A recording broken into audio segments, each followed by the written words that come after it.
Hey, what's up, everyone? Sean here with Blue Ridge Silverhound. We have the Monday market report for the week ending May 25th, 2025. So, as of the drop of this video, it is Memorial Day. Today, I wanted to personally honor the brave men and women who made the ultimate sacrifice for our freedom. We remember their selfless acts, their courage, and their love for our country. As we enjoy time with our loved ones, let's take a moment to reflect on the true meaning of Memorial Day. Sometimes it can be misconstrued as just like a pre-summer holiday or whatever. Let's show our gratitude to those who have served and continue to serve our nation. We're forever in debt to our fallen heroes and their families. Thank you for your ultimate sacrifice. We will never forget. All right. Thank you guys again to all our service members that are currently serving and the ones that have left us by. So we got the Monday market report, and we're going to be taking a look, kind of like a tribute to our service members, both that have passed and are still continuing on fighting for our country. We have a blockbuster Monday market report where, for the first time ever, we have 30 total listings that we're going to look at, all from greatcollections.com. It's our biggest Monday market report ever. So today is kind of a milestone. And again, I want to thank you guys for tuning in and supporting me through my endeavors. I may not be the biggest coin channel, but hopefully I've been the most impactful for you guys enjoying this hobby that we all love. All right. Quick little shout out to our channel sponsor, Whatnot. Wanted to personally thank them for all the support. In growing my brand is pretty much the short part of it. We do shows every single Friday night. We have another one coming up here. It's a pre-show showdown, I guess. We have a coin show that we're going to be attending this weekend to kick off the month of June. I personally invite you guys to come on down on Friday as we enjoy the final day of the month, 5 p.m. Pacific, 8 p.m. Eastern. And if you join today, you can use the QR code or one of our links that we have down below in the description box. I will give you $15 off your very first item. It could be $15 off that 1 ounce silver. It could be $15 off that coin that you've been meaning to add to your collection. Whatever the case may be, it's going to make that deal a whole lot sweeter. So come join us on one of the fastest rising social media platforms in the auction world today. It's been a lot of fun. We're going to keep up that tradition. Okay, well, we have a heck of a list of coins to get through. We're going to start things off here with the 2019 W Lincoln Shield set. Now, the only way that you could have received this coin, as you guys remember, was simply purchasing a mid set in 2019. They had made these promotional coins right direct from the West Point Mint, who normally, do all of our precious metal coins like gold eagles, silver eagles, and things like that. So this was certainly a huge milestone for the mint and for its collector base as well. Now, one of the ones that collectors were clamoring for was what they call the uncirculated version of the 2019 W. They made a proof and a reverse proof version as well. However, finding a perfect 70 in the uncirculated version is the stingiest of them all. It's actually not that easy, and because of that, it's been recognized as quite the powerful coin in today's ultra-modern market. This one right here, PCGS, even grading it a perfect 70. This one sold for $1,464.20. As far as population numbers go, I mean, there's enough to fill the need, for anyone that wants a perfect 70, but because of the mint facility in which these were struck at, that just adds to the collectability and the desirability of such a coin. The next one that we have here, again, no stranger to the Monday market reports. We have yet again another example of the 1995 doubled die obverse. This is the famed FS101 variety, straight from the Cherry Picker's Guide. The Red Book even was showcased back in 1995 when it was first found on the news and printed media. This thing was all over the place even before the internet really took off. And because of that, to this day, they are still a beloved variety to be found. So many of these were made, by the way, that finding one today should not be too difficult, but finding one that'll grade out at a really, really high grade or at the top end of the curve, like this one here, is going to be quite the challenge. Now, this one, CAC G graded as Mid-State 69 red. Very impressive. This one sold for $1,856.25. Next one that we have here is one of those big chasers. If you're an avid roll hunter, much like myself, who always pursue on finding that 69S doubled die. Maybe the 1992 Close AM coins might be your preferred chase piece out of the mix. Whatever you decide, these things are quite pursued out there in the world today. And if you're lucky enough to find one, congratulations. This one is going to pay huge dividends as it did this week. This particular one is the Denver coin, which is the more readily available Close AM variety. The Close AM, by the way, is really just an inadvertent use of, at the time, the proof reverse die to strike up the business quality coins. So you can understand how much of a big deal it was back in 1992. Now, this particular example graded out Mid-State 63 red. It does say Close AM right on the slab label. This one ended up selling to the tune of $2,419.88. Coming up next, we have one of my favorites. And, there will be a day where I will own one of these at a really nice condition, and B, possibly find one going through some of these rolls of pennies that I've been going through for years. 1983 FS801 doubled die reverse. It's the strongest, most powerful reverse doubled die coin of this, of the last 50 years plus.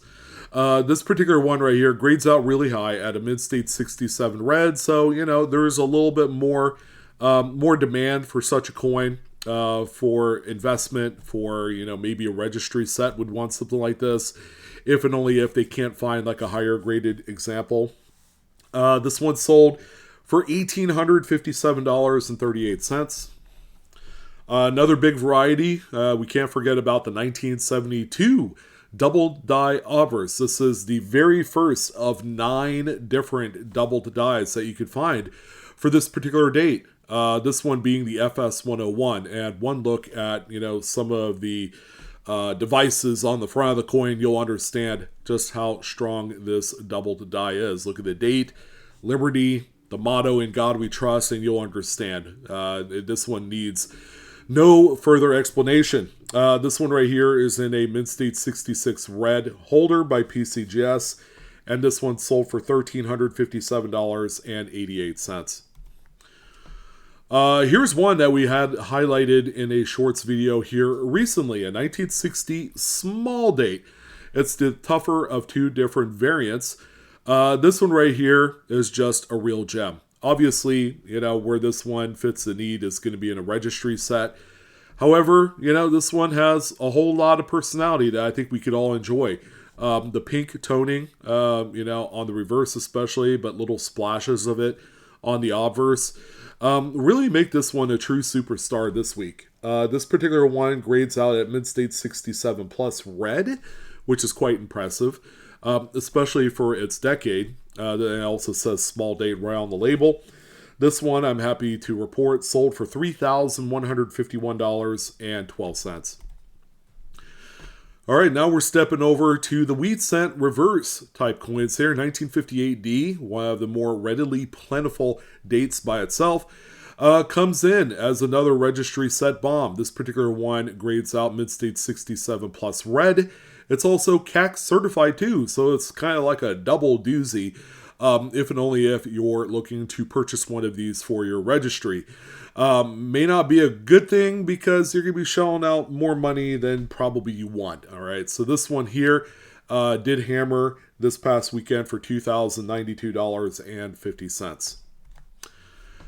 We have a couple very, very tough Philadelphia minted 1950s dates here. 53 is one of the toughest, bar none. This one right here is not even in the highest grade possible. So consider this a secondary tier top coin. All right, it's not a top pop, but it's toward the top. It's just not there. Mid-state 67 was the numerical grade assigned by PCGS on this gem. And this one ended up selling for $1,745.99. A very impressive coin, albeit, I wish really that we're able to see more of these out there. But with dwindling supply numbers out in the world today, there's just not too many examples that we could pull out of a BU roll to grade.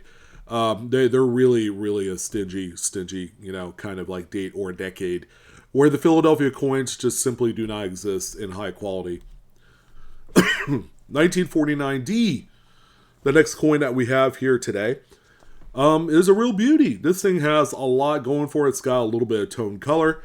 It's the beacon of what I consider, this era's perfection. There's not too many coins that would grade out higher, for sure. This one coming in at mid-state 67 plus red. CAC certified. This one is a staple in just about any registry. I know it sounds like a broken record at this point, but it's the dominating force of the Lincoln Cent modern market, and we have to just realize it, maybe throw a little respect to it, but it's not going to go anywhere any time soon. That's for sure. So this one right here, one of the big kind of auction sales at $9,426.38. Not a cheap coin, although when we look at it, under the right kind of sensible optics, it's like they made a few hundred million of these, and it's like, wow, they can only find one or two that would grade out as 67 plus. Now, keep in mind, a lot of them did circulate back in the day, so the time in which is favorable to even hold on to these, had come and pass really, really early.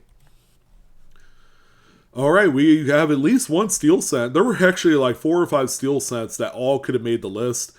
We chose the 43 Philly. This is kind of like a standard bearer of any collection. Maybe not necessarily in this kind of grade. This thing is just flat out crazy in a 68. Although there is a 68 plus out there, so yeah, keep that in mind. That is another realization for some of us, that are looking for the King of Kings. It's a 1-year type, and they only made them in zinc plated steel, which is even to this day just a marvel. It's just that when you have something so unique on its own. Now, collectively, they made like a billion or so of these in 1943 with all the 3 mints combined. So it's not like there's like super scarce, but when there's like a whole lot larger audience that wants specifically this coin, it really, really begins to kind of take its toll on the total supply count. Especially at the highest grades possible, because it's going to be more than just registry sets that want this. The investability is just simply off the charts on a Steely. So this one here sold for $4,183.88. It's highly unlikely that this will be the last time that we talk about a steel set on these Monday market reports. Next one coming out here, a little bit earlier dated still, 1938D. The Denver coins we traditionally don't see or talk about coming from the 30s, They were all pretty decently struck, quality was still pretty good, but, I have to say that again, we see probably more along the lines of a survival rate that is not as conducive or healthy for the Denver coins as maybe the San Francisco's. So this one right here, the 68 red, is such a blockbuster grade that we just cannot ignore it. It's huge for a date this early as well. So $6,750. I was not at all surprised at that particular price tag. This one's end up going to a home that will gain the full appreciation of such a marvel. 1928, beautiful one here. We begin to see what the 20s were all about. Scarcity, maybe not towards the Philadelphias. The Philadelphia coins, they were struck, they were released out into the banking system, and nobody really saved them. They just didn't, not at the highest grade levels. There was a very scant few out of the total number made for the entire decade. So this one here is 67 plus red. It's highly unlikely that you'll see many examples, that kind of fall in this caliber, in this grade range here. It's even CAC certified, which is, wow, that's amazing. This one right here is sold for $7,481.25, but the biggest of them all, a 1924, in the same exact numerical grade with the CAC certifications just 4 years earlier. All right, so we talked about a coin that sold for over $7,000, and then, just a few years makes all the difference. And this is more of a testament to that pesky little two-word name, survival rate. Earlier 20s stuff, just where they were downtrodden and beat up, and they were the workhorse coins of its generation, even just 4 years earlier. So this one right here is a real pocket cruiser if you're able to find one at $41,625. That is a nice fully loaded something or another that you could buy off the lot these days. I would say BMW, but 12, 13 years ago that would have been a case. This day and age is probably more like a high-end Toyota Highlander or something. I don't know. $41,000 seems like a lot of money.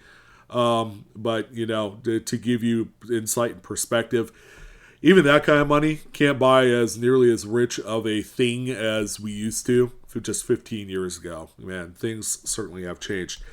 All right, speaking of change, we are moving on to nickels, and we got a little bit of everything here. The cents certainly dominated this week. 1944S Jefferson nickel. By God, this is the only Jefferson nickel this week on a list of 30. I mean, talk about the lack of supply. Jefferson nickels is kind of an interesting little one. We had a conversation about these in a video probably about a month ago, and strangely enough, I don't think it got nearly the recognition as it deserved as I talked through the fact that just high-end Jefferson nickels simply does not exist. I don't know. But yeah, we have this 44S, in a mid-state 68 5 full steps. Not only that, it's a Civil War era composition coin, which, much like the same kind of way as the steel cent 43, this is kind of a very unique period of time for coinage. We're rationing out nickel and copper, and then we have to replace them with something. So you're going to figure out every weird metal in the book that does not really pair up to that denomination. In this case, silver and manganese were those choices. So this one here ended up selling for $1,306.12. Make no mistake about it, it's a gorgeous coin, and these things, I would say in time, and they do tone really nice. There's a group of investors that hunt out specifically beautifully toned examples of these Jefferson nickels. They're never going to age to the point where they're going to be not talked about anymore. However, if we don't see any supply, that's just going to be another topic of conversation, on something that it's going to make us more nostalgic, and people are going to pay more money for these in time. Buffalo nickels, we got a number of them. 38 D over D, great repunchment mark here. PCGS Mid-State 67 Plus, CAC certified, I could see why. Very clean coin. I don't see nary a contact mark on this thing to save my life. I see a few little planchet ticks here and there, but that's about it. But overall, the nice kind of golden skinned beauty that we see here ended up selling for $1,791. Another great one. Between the RPMs and the overmint marks, the last year the Buffalo nickel provides a whole lot of fun hunting, so take advantage of that. 37D, the good old three-legger right here. There was both an XF45 that sold this week and also this Mid-State 62. But we'll talk about the 62 because when they're this nice a shape, it just further kind of pronounces the over abrasion of what happened on the reverse, over polishing of that die. Is pretty defined and well known, and even legitimate examples show all of the characteristics and hallmarks to make it the real deal. This one's got it all. So NGC graded this one this time around, and it sold for $3,318.75. 35S, while not totally a difficult grade or date, it's actually a rather tough grade, especially in PCGS. This one's an NGC plastic. I'm going to say that it's not nearly as tough as maybe like a 34 or 34D. That's where things get a little bit wonky in that conversation. This one right here is good, but it also highlights the one thing that we're beginning to lack, and that's luster quality. This one probably looks more matte proof than, a business strike with loads of luster. So with that being said, this one sold for $1,632.38. We have a 20S. I mean, shoot, we know just how crazy scarce anything from the late teens, early 20s can be. Throw this one in there too in a Mid-State 65. Wow, man, this would be a coin that I would love to own personally, but at the expense of taking out a second mortgage of your home, this one ended up selling for $12,937.50. Nobody ever said it was cheap to own something like this, and it's never going to be that anytime soon. All right, well, it's going to be hard to transfer to a different coin. That's why I meant to say, because this 1920S is one of the coolest coins on the list. All right, 1913's not bad too. However, it's not just any 1913. It just so happens to be a proof version of a coin that I personally love, and that's what popped up here this weekend. A 1913 Type 1, so it shows the buffalo on a raised mound. That's pretty cool. I mean, what separates this from a business strike, it's going to be in the finer details. Like, this one doesn't have a whole lot of die flow lines. It is extraordinarily struck with very strong details. The hair, especially on the Indian, that's something you traditionally don't see.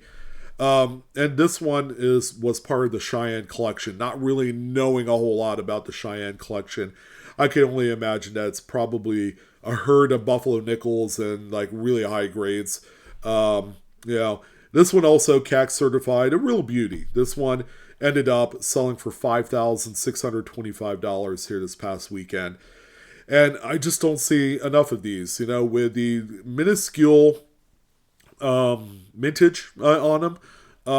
It's something that maybe if you're lucky to see them once a year, that's all you can take away from it. But you have to savor every flavor when this comes out. I just love the overall look of this coin, and it's one of those, man, I wish I could own one, but not at the expense of taking out a second mortgage.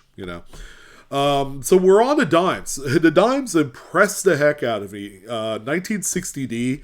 The first one up does not, at first glance, seem like anything special. It's like 1960D. They made a buttload of them. But this one hits every nail on the head. You got this beautiful, stunning toning, which, you ask different people, they're going to tell you otherwise.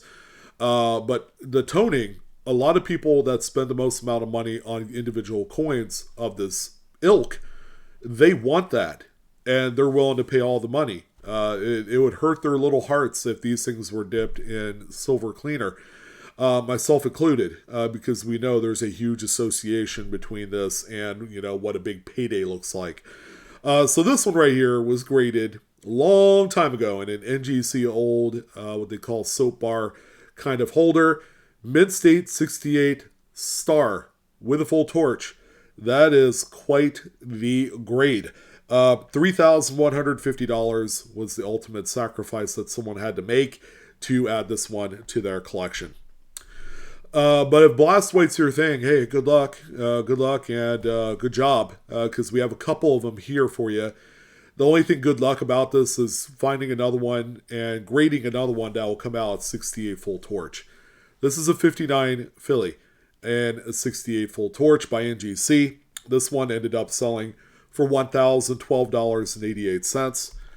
Here's also a 58 with a little crustiness to the crab. And this one here is a Philadelphia coin as well, and a mid-state 68 full torch. Again, to a lot of folks like you and I, this doesn't seem like anything like extraordinary. We're talking about two dates that were minted in pretty healthy numbers. You know, we could go back and buy BU rolls of either 58 or 59 for very, very barely over melt. So, you know. So with that being said, this one ended up selling for $1,294.88. You know, take it for what it is. It's just a high-end registry set. By the way, you know, what's kind of like weird and disturbing about this whole Roosevelt dime explosion that we're in right now. It's everything is tied to what's going to be happening in 2026. You know, when some big announcement comes out, they're going to do a new design for 1 year. People kind of like do some crazy things, you know, whether it's nostalgia, whether it's like, you know, FOMO or whatever the case may be. This 1949 is a huge example of that. The toning is okay, you know, it's a little bit expressive on the dark side, you know. This one in its 68 full bands, you know, it's very original. You know, this one looks like it's never seen any dip in its life. $7,031.25. $7,000 for this coin right here. And I've come to the conclusion, because we haven't seen like these big, you know, these big amounts of registry caliber Roosevelt dimes hit the market in the last like 10 years. It's really an underserved opportunity. It's like not a lot of people are actually grading coins in the hopes of registry set caliber, but things might change here, you know, as we begin to get closer to 2026, when people are really deeply interested in this. And another thing to point out, you know, prices have certainly jumped this year. Collectors have been flocking to it when it was affordable, you know. Let's say pandemic, 2020. You could make the argument that Roosevelt dimes, collecting them and being part of a registry, was kind of an affordable thing, you know. This was only 5 years ago, you know, and then now we're seeing a changing in the tide here. So I wanted to kind of bring that up because, again, this is a 48S. It is a semi-tough date.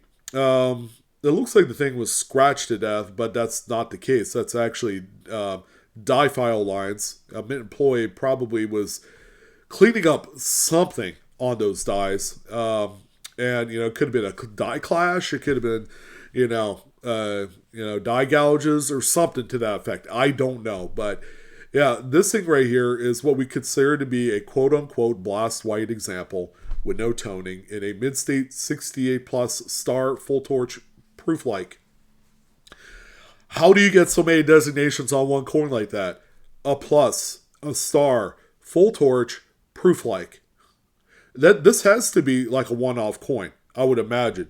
And the price tag certainly holds up to that at $4,612.50. My goodness. A plus, a star, full torch, proof like, all on one label. I don't think I've ever seen that before in my life. Yes. How about the toner of the day? That's definitely this one, a 45 Micro S. Holy smokes. What a coin. This thing is gorgeous. The toning is very similar to a Morgan dollar I just sold here recently. Man, this thing is amazing. Mid-state 68 star, full bands. $11,416.50. It deserves every single penny of that total. This thing is just crazy. What a trophy. We're going to end things off here on a number of quarters. And we have another hot modern 2012 S Denali National Park. So again, just kind of reiterating, the S Mint coins were only available through the U.S. Mint. You had to buy them in rolls, probably with a PNDS or a PDNS 3-roll set is how they came. So with this one here, this one, probably was sitting in a roll for a while because you have some yellowing on one end of the coin.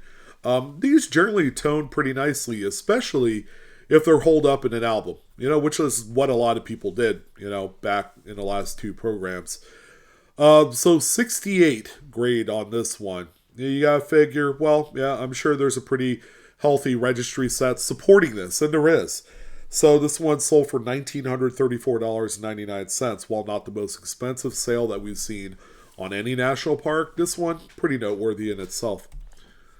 All right, so the next coin that we have here is a 64D. All right, the Type C reverse style FS901.